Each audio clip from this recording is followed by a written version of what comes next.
qaar kamida qurba joogta ka soo jeeda gobolka Cayn gaar ahaan magaalada Buuhoodle ayaa maanta booqasho waxa ay ku tageen garoonka diyaaradaha ee magaalada Buuhoodle kaasoo muddooyinkii dambe dhismihiisu ka socday duleedka bari ee magaalada Buuhoodle. booqashada qurba joogta ee garoonka Buuhoodle ayaa ujeedkeedu ahaa sidii ay ugu kuurgali lahaayeen xaaladda garoonkaasi oo muddo dheer dhismihiisu socday. waxaana qaar kamida qurba joogta oo xarunta garoonkaasi kula hadlay warbaahinta ay ku baaqeen in dadka deegaanku ay si hagar la'aan uga qayb qaataan dhamaystirka garoonkani. bismillahir rahmaanir rahiim allahumma salli ala muhammad bismillahir rahmaanir rahiim qul huwallahu ahad allahu samad wa lam yalid wa lam yulad wa lam yakul lahu kufuwan ahad. ilaahay nagu anfaco quraanka kariimka kulligeenba inta waxa ay raaca walaal rag iyo dumarba walaalayaal halkan aanu taaganahay waa airportkii Buuhoodle waad u jeedaan waa bannaan yahay waxaana noo muuqata ama odayaasha ka mas'uulka yahay ay noo sheegeen in airportkaasi hawl fudud ay u harsan tahay. qofna loo sheegi maayo waa la og yahay maanta airportka haddii Buuhoodle ilaahay subxaanahu wa ta'aala uu hirgeliyo in hawlo badan oo ina haysta haddii aynu dibadda joognay haddaynu gudaha joognaba inaga furanayo. muddo dheerna waynu ka warhaynay inuu airportku hawl uu u baahan yahay. hawshuna ama ha yaraatee ama ha weynaatee haddii la fududeeyana waa fududaataa haddii la maxay ahayd la culaystayna waa culaysta. waxa weeye waxaan leeyahay idinkoo arka oo hadeerta aanan idin oranahaynin halkan waxaasa ka jira horana aynu warkiisa uga dheregsanana haddii aynu nahay dadka maxay ahayd reer Sacuudi Arabiya anigoo Aamina Cabdi Dhooble oo in badan oo halka joogta ama arrimaha wadanka dadka iyo dalkaba aanu ka wada hadalay haddana halkan aanu taaganahay ay ka jirto hawsha ugu ballaaran. waxaanu ilaahay ka baryaynaa idinkana idinka codsanaynaa in sida ay tahay arinta iyada aad u aragtaan oo u fahamtaan. inta waxa ay raaca haddii dadka reer Buuhoodle isagu uu dad u hagar la yahay magaalada meesha la yiraahdo airportka la yiraahdo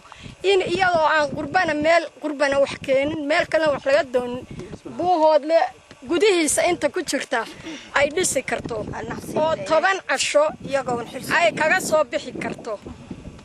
innagana waxa weeye waxa aynu maqanahay iyo waxaynu caruurta u korsanayno iyo waxa aynu caruuraha u carbinayna jaamacadaha iyo uga soo saarnay markaynu wax isweydiinaba hal hayska idin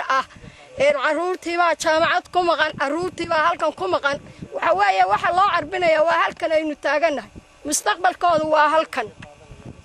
maxay ahayday waxa fiican in qof kasta oo bilow aadana oo maxay ahayday maanta Buuhoodle ku abtirsado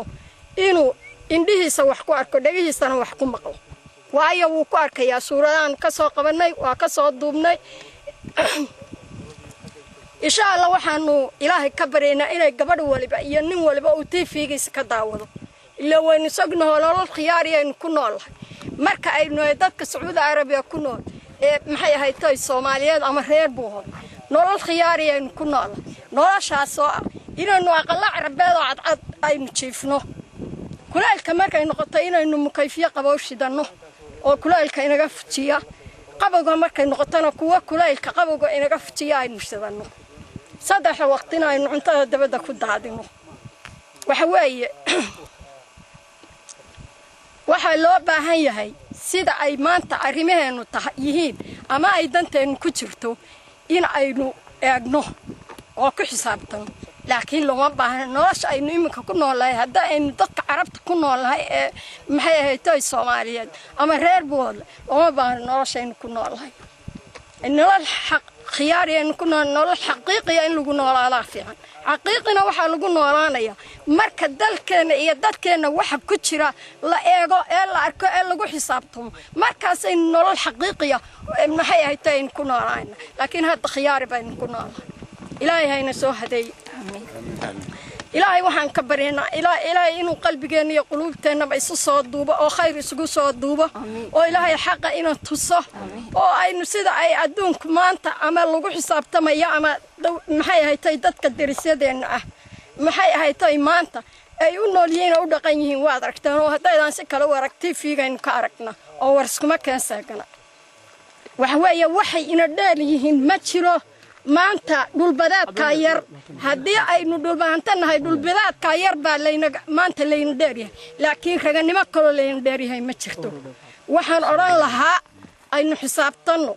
aynu dib isugu noqonno dad yahow waxa weeye halkan aanu taagannahay waxaa jooga niman odayaal ah mid waliba ama 3 reer buu leeyahay ama 4 reer buu leeyahay cid mushahar ma siiso cid raashin ma siiso cid guri ay seexdaan ma siiso cid ma daweyso waxa weeye nin waliba reerkiisa 4 reer iyo 3 reer wuxuu uga yimi danteena guud tiisi khaaska ahayd waa ka yimi dan guud buu meesha u taagan yahay waa niman odayaal ah cid wax ma siiso waynu ognahay waxa weeye adhigan laga kaco walaalayaal nin waliba iyo gabadh waliba waajibkeeda haddii ay ka soo baxayso maanta xeer kasta waynu gaari karaa dad badan baynu meel walba waa joognaa anigu waxaan odhan lahaa oon hadalkaygu ku soo gebagabaynaya aniga oo ah Aamin Cabdi Dhooble in badan baa ay garanayso oo la waatii na wareerisay ee albaabada nugu garaaci jirtay waynu iskaranay laakiin hadda anigoo wax weyn sita أول أفكار ندنك أشتريان إن شاء الله هدي إلهي نبتكنا إنه سويبانين الله يقول سي تلقى ونسكرنا إن هاي قليهن محيه تقرب شوك تاه أغلب عاد كصابحي ده إنا يجونا الشيء ما له يقرح الاستاجان أو سيد رجع الله لا يجبتي أيو جبتان ده أنا قاعد بدونينا قلنا قرب شوك تاه ما أنت إصدقائي وإذا شيلين إذن كان وإذا شيلين وحنو إلهي كبرينا إذن كان إذن كرتشيننا سيدا أيضا تطهي إن لا فهمتان عدي فهمتي واترت عد بدنا وح فهمتي كوا قرح ذا تاجر المصاريف تلسين الجريا لسين الدواء لسين يا كمدا كوا قربها الريال كيش قيسنا يا كسر شوبا يا كمدا إلهي وحنو كبرينا إذن كان عنو إذن ويدستنا إن فهمتان وحي ما أنت دن كترتو بسم الله الرحمن الرحيم halkan waxaan ugu nimi odayaasha airportka maamulayay oo si qiimo iyo qaayab badan anigoo Caawil Shira Cabdi oo aad iyo aad ahaa dadkii ma taqaan danaynayay in airportku dhamaado waqti dheer hawshiisana aad ugu jiray si wanaag waxaan maanta la kulanay qoladii masaajidka maamulaysa airportka maamulaysa baan la kulanay hadalka waa halmaamay airportka maamulaysa baan la kulanay si aad iyo aad u qiimo badan bay noo soo dhaweeyeen oo sharaf iyo ciise karaama ku jirto oo waxaan ugu mahadnaqaynaa sida noo soo dhaweeyeen gabdhaha iyaguna hadii Ilaahay ku runayay ka yimid wadanka Sacuudiga oo aad iyo aad gabdhuhu dadaalay Ilaahay khayr siiye iyaguna waa noogu yimaadeen hawsha iyaguna uma soo aaday airportka inay indhahooda saaraan si looga hawl galo annagu hadda odayaasha halkaan ku wada soconay aniga wada soconay Maxamed Yuusuf indhasheel iyo Cabdillaahi Axmed Aadan Cabdillaahi Daarood iyo ninka leeyahay Maxamed Ducaale Korneel Maxamed Ducaale iyo anigoo Caawil Shira Cabdiya inta yadaas hadda maanta halkay markii hore sindaad odayaasha u tagteen odayaashii markaa waa u tagnay airportkii aad iyo aad buu dhow yahay hawshiisana aad markii maanta aad bay wanaagsan tahay waxaynu doonaynaa in la isdabaraaciyo oo sida ugu dhaqsaha baan airportka loo furo waynu sugnay dadkeena jaaliyadaha dibadda ciilka iyo carada inuu qabnay airportku inuu dhamaado waxaan idin sheegaynaa horta airportku inuu waqtigiisa uu wacan yahay maanta maalin ka wacan yahay jirin iyadoo waqti wacan oo barwaaqa lagu jiro innakana aan ka rabo inaynu dhamaystiro oo sida ugu dhaqsaha badan aynu dhawaystiro odayaashu meesha aad iyo aad bay muddo badan u joogeen way ku daaleen waxay diyaar u yihiin in airportka laga qabto oo ay dhamaystiraan marka weyn dadaalka aynu wadnay iyo wixii aynu haynayba sida ugu dhaqsaha badan inaynu ugu dhamaystiro oo aan dadaal ayaan u baahannahay ballanmada aynu isla ogeyn sida ugu dhaqsaha badan baynu soo xiriir doonaa odayaashan waxaanu samayn doonaa haddii ilaahay kala ballan aanu samaysanay cusub oo maalmaha soo socda sida aanu uga baaran degno waxa uu u baahan yahay airportku iyo habka uu ku socon doono iyo muddo loo qaban doono intuu ku dhammaan doono taana dhaqsaan idinku soo gudbin doona haddii ilaahay ka dhigo sidaasaynu isku ogaan doonaa iminkana waxaan ku wareejin sidoo kale gudoomiyaha guddiga gacanta ku haya dhismaha garoonka xasan faarax baad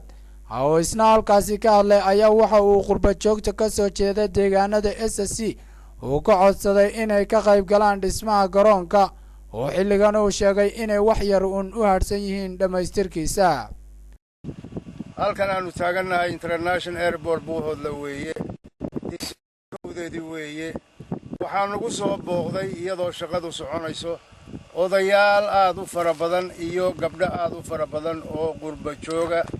iyo odayaal u socda ummadda qarannimadeeda iyo dadnimadeeda iyo